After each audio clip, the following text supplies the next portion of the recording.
how are you doing today? Today we're going to be speaking about verbal abuse in church.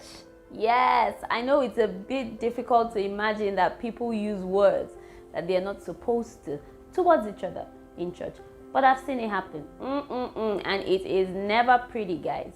Verbal abuse happens when people use words to ridicule, insult, humiliate, or hurt a person. And you see, because the church is a place where people with different temperaments, various perspectives, and different understandings of life come together to work towards a common purpose, sometimes certain things that happen amongst us trigger these things, trigger verbal abuse. I'm going to give you a couple of scenarios, so just watch and see. You see, the interesting part about verbal abuse is that it can often be masked as a jab or a joke and be like, oh, I've just played with you, but someone just called you out in church, says, not pretty. Trust me, I've seen this happen too many times that I was like, ooh, that was shady. That's too shady for you to say to a person as a Christian, but they said it. Sometimes it happens when, people get confrontational during the youth meeting, the women's meeting, the men's meeting, and someone says something, another person says another thing, and before you know it, everyone is up in flames, and you're just like, brother, you were out anointing 5 minutes ago. How come, the fire in you could not quench this fire that is coming from the other brother's mouth? Confrontation in the church. Verbal abuse also happens when people use certain words or certain biblical terms to mask what they're saying, and you don't understand it, Like I remember a situation where a person was trying to tell a sister that her bosom was not very nice to look upon. And so the person said to the sister, Babylon has fallen. And the sister did not understand what was being said to her until she got clarity from someone else, and she was really hurt. She felt insulted. Like, why would she be talking about my bosom? Like, what's her business with how my bosom looks like? She's not even my spouse or anything. But that's some shady verbal abuse right there. Using words or biblical terms to mask what we're saying and just, give it to people. Or sometimes you hear people say things like, you're fearfully made. And they're using a biblical term that was meant for something good to call out a person on how they look. You're fearfully made. When a person tells you you're fearfully made, it means that you're not pretty. You're not good looking. You're not nice to look upon. Guys, these things are not right. Let's just be honest with ourselves. We take it too far sometimes. It's not right. During sermons, have you ever heard a sermon where, the preacher is so upset or is trying to be passionate about something, and then they begin to call people names? Brood of vipers. What you have done is so foolish. You are a foolish man if you do that. You are a foolish woman if you do that. You are a slut. And they use words that are literally insulting just because they're trying to pass a message across. So it happens during sermons. Sometimes you listen to some sermons and you're just like, is the person fighting with someone? Like, what is really the issue? The issue here. But they just threw some heavy words at you that just make you feel, oh my God, this is not good. So it happens during sermons. It also happens when women are trying to be muzzled in church. You hear people say you are lesser vessels, especially the men folk. They say you are a lesser vessel. You are, not up to my standard. So shut up when I'm talking, or don't speak when I'm speaking because you're a lesser vessel. That's a term that is usually used to describe women in church. And I mean, yes, the Bible actually describes us like that, but some people will twist it around during situations to make the woman feels small, make her feel like she's not supposed to say anything, so she should sit down and listen to what they have to say. Verbal abuse. He just told you that you are not up to his standard and you shouldn't speak when he's speaking. That's an insult, my darling, and I'm sorry about that because I've had it too. It also happens in departments, church departments, when some leaders are frustrated by what the people in the department are doing. They start using harsh words. What nonsense. Why are you people so foolish? You know, I used to sing in the choir, and at some point I had a very insulting choir leader. When we make mistakes as we're singing, he'll say things like monkey butt musicians or something like that. You know, in his anger, he will just use some really harsh words, and we will just be like so shrunken, you know, and so scared to even sing the songs again. And what would happen is that the whole choir practice would just be so messed up because everybody already feels too demoralized to work. You know, sometimes when a departmental leader experiences late coming, and you know, maybe they came early and something was supposed to start on time and it doesn't happen, you find out that they start to use words to address people in the department, and these words just make people feel terrible, just feel terrible for existing. They're just like, why did I even come to this place? Why do I even have this kind of leader? So it happens in a lot of church units and church departments. It also happens when other church members know about a particular issue that a person is dealing with. You know, maybe they're having some sort of personal situation, and then when situations arise, you find out that a person is trying to use the information they have about you to tell you things.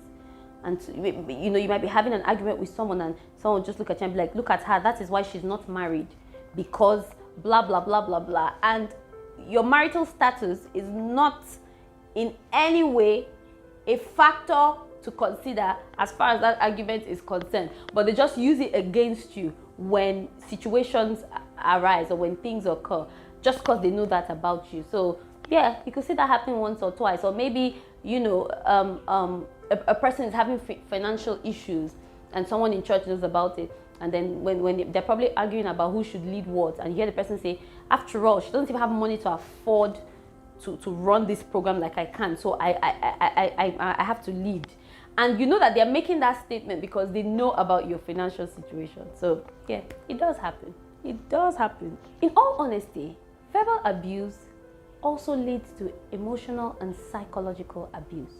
When we say certain words to people, when we use certain words in our conversation, it just makes them so broken. So it breaks them emotionally, it breaks them psychologically, and it's all tied in. You know, there's one can't really exist without the other. It's just tied in. And verbal abuse is really about the kinds of words we use as Christians to speak to each other, to speak of each other, and to speak about each other in our presence or in our absence. A lot of us verbally abuse our pastors. When pastors make mistakes or church leaders make mistakes, we just go off on them. We call them names. We insult them. We get on social media. We are typing. We're telling them a piece of our mind because we just want to.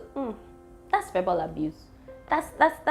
I mean, it may not be said through the mouth, but when you're writing it and they're able to read it, you're insulting them. You can actually reprimand a leader without using certain words. But when people begin to say, "Oh, pastors are thieves," you know, and they're saying that out. Or I remember once I was in a WhatsApp group and someone said, "Pastors' children, they're the worst." You know, and they use such words. And when I asked her, I was like, "Excuse me, what are you saying?" She went on to tell me, "Oh, I'm a pastor's child." So I said, "Oh, so you're a pastor's child and you're using such ungodly words to describe your fellow kind. Would you ever see a person from another religion insult his kind?" So, but we in church feel it's okay to insult one another. You hear people say pastors' children are the worst. They do the most. They're the people that cause the most trouble in church. Verbally abusing pastors' children, verbally abusing pastors' wives, verbally abusing their leaders. People, we do it. Even congregants, we do it. We most of us are guilty of this. Let's just be clear here. And you might be asking me, "Oh, Mary, why is this even wrong?" Well, firstly, it is wrong because Jesus never insulted anyone. He never did. He always spoke words of edification and affirmation to people. Even when he went to the temple and he saw them buying and selling and he was upset, he did not insult them. He just told them, "Leave this place. You can't buy and sell in my Father's house." I mean, imagine if he had insulted them or used certain words at them. How would he have been able to preach at that same temple? So you see, Jesus never insulted anyone. And if we say we are like Jesus, then we should not be insulting each other. It's not right. We should not be using some words at each other. And you see, sometimes when Jesus got upset, he would speak in parables and walk away. He would give some sound, hard lessons and just be like, this, that. Okay, fine. And he'll just walk away. I'm very sure that he came into encounters, especially with the Pharisees and the Sadducees. He came into encounters where people got him really upset, but he never gave in. He never gave in to all those things. Even when he was upset, he would just say certain things and just walk away, because he knew that expressing his anger with the usage of some words would just water down the efficacy of his ministry. Let's also remember that Jesus was also perception conscious. You see, when you flare up in certain reactions or use certain words to describe people or situations within the church, you might get away with it in that moment. But guess what? A perception of you has been left behind. So yes, in that moment, it might seem like fun and games, but the person who's a listener or the person who's a receiver of what you are saying starts to perceive you a certain way. And Jesus was very perception conscious. So he understood that using certain words, I'm sure he did, he understood that using certain words or handling situations a certain way through the use of words would ruin people's perception of his ministry. And so he always tried to avoid such things. And even when people insulted people around him or used harsh words towards them around him, Jesus would change the narrative. I mean, last week I spoke about Zacchaeus, and I'm going to bring Zacchaeus again this week. When Jesus said, I'm going to come have lunch at your house, everybody was like, who? The tax collector? Oh, this one? Oh, that one? He paid them no attention. He was kind, he was warm to Zacchaeus, up to a point that Zacchaeus gave back everything he had taken from everybody illegally. So you see, Jesus never encouraged insults. That's why he was friends with Mary Magdalene, the prostitute. He knew she was a prostitute. But when situations arose, he was not going to join the bandwagon of people who insulted her. He pulled her in and showed her love. You would never hear him refer to her as a prostitute. He never did. Every time Mary Magdalene was being referred to as a prostitute, it was a reference that was made by the person who wrote it, not Jesus himself. He would never use that kind of word to describe her or use what he knows about her to address her. Jesus never did that. Verbal abuse in church creates a poor leadership culture. You know, I was saying in one of the live sessions I had for abuse in church that fish rots from the head. So when a leader verbally abuses one follower, you would find that other followers start to think it's okay. So you might be a leader and you have an assistant in church, and then you speak to him or her a certain way. You find that everybody in that department will start to speak to each other in a similar way, because they feel that if the leader can do this and get away with it, so can I. And so it develops a poor leadership culture within the church. It does. And sometimes when we verbally abuse people without limits, it can lead to other forms of abuse, like physical abuse, which we're going to talk about next week. Physical abuse. You see people just start going at each other, and the next thing, someone's hand just goes up and slaps the other person. I remember I had an experience in my parents' church one time. Someone started to use words, towards a person that they were not supposed to, and it resulted in a physical fight. That one of the members carried a chair and had it onto someone's head, and the person bled, and we had to start running to the hospital. That's what verbal abuse can do when we don't control our words and the things we say. It also makes people lose their morale. Like when there's a task ahead or there's something that we have to do as a team in church, and someone begins to use really harsh words, it just makes everybody feel discouraged about what they should or shouldn't do or how to go about their business. Sometimes they just put their hands off and be like, you know what, I'm not even doing this anymore. Nobody's going to make me feel bad just because I'm trying to, do my part in the labor of love, okay? And it instills fear in some people for their leaders, up to a point that they shrink into who they're not supposed to be. Sometimes you find that some of these people just leave the church. It's like, oh, please, that place, like, it's just so toxic. People are just always saying harsh words to themselves. There's no love. Everybody's just always trying to eat each other raw. Please, I'm not even doing this. And they just leave. As usual, I would not end my video without giving us some tips on how we can handle this. First of all, let's understand that people go where they are respected, not where they are insulted. Even as people, when we find a place where we are respected and we are revered and we are encouraged while doing the things we love to do, we'll stick there, we'll stick around. Nobody wants to be in a place where they're constantly insulted, constantly told things that they don't want to hear, or spoken to in a way that diminishes them. So let's have this at the back of our minds, that a lot of church members would rather be in a ministry where they are respected, where they are spoken to respectfully, regardless of whatever their social status is or anything. So let's be respectful in the way we speak to one another.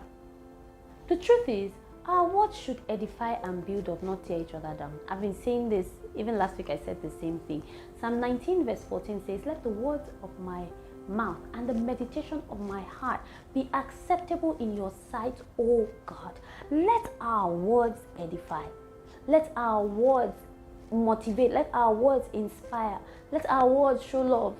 When we say things that are not edifying to one another, we just water down, this whole business of Christianity. We just water it down. Our words towards each other should be words of edification, words of affirmation, words of inspiration. Those are the things we need to say to each other. We should also learn to have disagreements without it going south. You can disagree on a subject matter. Maybe you're trying to do a church program and someone says, "Oh, let's use blue." Another person says, "Oh, let's use green." Like, we can agree to disagree or just find a way around it. It does not have to get to a point where things get heated up and words are used, towards each other that are not supposed to be used. We can disagree. Sometimes let's just disagree without, calling each other names. As a church leader or as a spiritual leader, it diminishes the anointing upon your life and the respect people have for you when you use verbally abusive words. It just empties you. Like, it just makes you look like one of them when you do that. And if you're in a leadership position, especially within the church, and I'm saying this to leaders across board, your words are very, very impactful. So let's begin to check the things we say to each other, or the things we say to our subordinates when we're in leadership positions. So there's some words you can use that just make you less of a person before the eyes of your subordinates. Let's not also condone verbal abuse from anyone, regardless of how anointed they are. Listen, when anyone speaks to you in a way that is insulting, speak up for yourself. You don't have to go in their direction, but you could just be like, "No, I will not be spoken to like that. I do not think that is fair. I do not think this is right.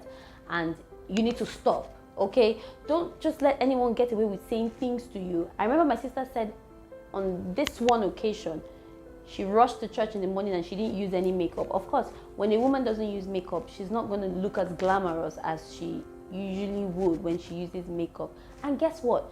The people in her unit in church made statements, about that to her. And someone came and looked at her and was like, "Oh, I didn't recognize you. So this is how you look without makeup. Oh, I didn't even recognize her. Makeup does wonders for people." And my sister is really pretty, so it was not like she looked like a monster without makeup. She just looked different as she would without makeup on. And she spoke up. She said, "You can't speak to me about what you think of my makeup or no makeup situation. That's wrong. Please don't." And she reported to the unit head and said, "Please speak to these girls," because she was new there, in their midst. And that was just quite unfortunate that should be happening within a ministry. But guess what? It did happen. It's not right. Like, why must you comment on everything? Why must we comment on everything? You don't have to comment on everything. And so if a person makes a comment, even if it looks like it's being passive and it's something that is meant to ridicule or insult you or make you feel less than who you are, please address it. Find a way to address it. If you can't address it one-on-one with them, speak to the unit head or speak to one of the leaders and say, "I'm not going to have this happen anymore." Because the moment you condone it, that person might go on to begin to do it to other people because they may not have come to the understanding that it is wrong for them to do that. Please, let us also check the spirits that are pouring such words out. I will not have a spiritual leader who speaks to people using certain language. Because if you check it, underneath them or on the inside of them is a spirit that is not edifying. So when you come in contact with a person who uses certain words to speak to people, you need to begin to worry about the spirit that is on the inside of them. What spirit are they carrying? That should worry you. What's inside of them? What's beneath the package? It's an indication of how spiritually filled they are or what spirit they are carrying. And so check the spirits that speak such words to people. Please check. And try not to let such words get to you. You see, sometimes the enemy uses us against one another. And he can decide to get into someone on a bad day and make them say things to you that just demoralize you. But you know what? Even after you've dealt with it, try not to let those words get to you. Just try to say, it happened, it was a bad day, they were just being out of character. I'm still who I am in Christ Jesus. Don't let the words get to you. Don't let the things they say to you get to you. Don't let all those funny remarks people make at you in church get to you. You're single, you're married, you're tall, you're short, you're fat, you're slim, your clothes are pretty, they're not. It's really not your problem. It's them. It's really not you. So don't let the words get to you, okay? God understands your story, and He knows whatever it is you might be going through or whatever it is you might be facing, and He will meet you at your point of need. I always want you to remember that Jesus loves you, and even though the atmosphere within some ministries might not be a pointer towards that, remember that He loves you, because He said it, and He said it time and time again that He loves you. Okay, so let's handle these things better. Let's speak up against verbal abuse. Let's use the right words. Let's not let our emotions get the better part of us up to a point that we begin to speak negative words to our Christian brothers and sisters. And let's make this something that we do diligently. I hope this video has blessed you. Please like, share, comment. Feel free to send me emails and tell me what your experiences have been like. And I'm sure I would have a word or two to put in for you, okay? If you have any funny jokes about a verbal abuse situation, I'd like to hear them too. So I'll see you next week, which would be the last episode on abuse in church. And I hope you can also join me for my live session on Sunday. The poster will come right at the end of this video. Please follow us on Facebook, Instagram, and all our other social media handles to get more juicy scoops of some of the faith-based issues we talk about. Thank you so much for tuning in again today, and see you next week. Bye.